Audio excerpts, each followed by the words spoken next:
Seorang lelaki tua menemukan kotak besar di halaman belakang rumahnya. Dengan polos, ia mengira di dalamnya ada emas. Ia pun merantainya ke mobilnya, lalu menginjak pedal gas, dan menyeret peti raksasa itu keluar dari tanah. Peti besar itu hampir saja menghimpitnya. Setelah bersusah payah, akhirnya ia berhasil membawanya ke ruang bawah tanah.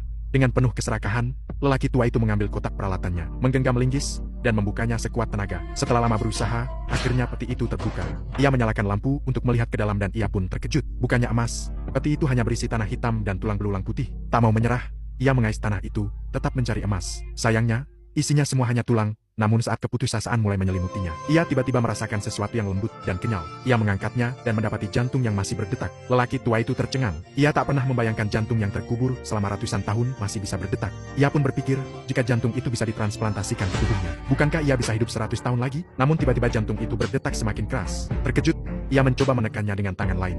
Tetapi jantung itu justru menempel kuat pada tubuhnya, mengeluarkan cairan kental dan lengket seperti lem. Saat ia masih berdiri tak percaya, jantung itu tiba-tiba melesat masuk ke dalam mulutnya. Sebelum sempat bereaksi, benda itu sudah meluncur ke tenggorokannya. Leher lelaki tua itu langsung membengkak seperti katak, dan hanya dalam hitungan detik, jantung itu telah bersarang di dalam tubuhnya. Sejak saat itu, lelaki tua tersebut seakan memiliki jantung abadi. Bahkan anjingnya bisa mendengar detak jantungnya. Setelah bangkit, ia merasakan rasa lapar yang luar biasa. Ia segera membuka lemari es dan mulai memakan apapun yang ada, bahkan melahap satu kubis besar. Setelah menghabiskan seluruh makanan di kulkas, perutnya akhirnya terasa penuh. Saat ia mengajar, lelaki tua yang sudah kenyang itu pergi ke kelas untuk mengajar murid-muridnya. Bau asam yang menyengat dari tubuhnya langsung memicu tawa dari para siswa. Ia tak memedulikannya, ia hanya merasa gatal yang tak tertahankan. Bagaimanapun ia menggaruk, gatalnya tidak mereda. Murid-murid mengira ia mengidap penyakit aneh.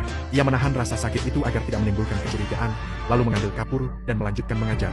Tiba-tiba, tubuhnya mulai bergetar hebat. Tangannya yang memegang kapur tanpa sadar menggambar lingkaran-lingkaran di papan tulis.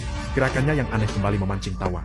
Kemudian, profesor tua itu tiba-tiba menggambar bentuk hati. Dan seketika, cairan kental menyembur dari mulutnya. Setelah beberapa menit menahan diri, profesor itu akhirnya tak sanggup menahan lagi.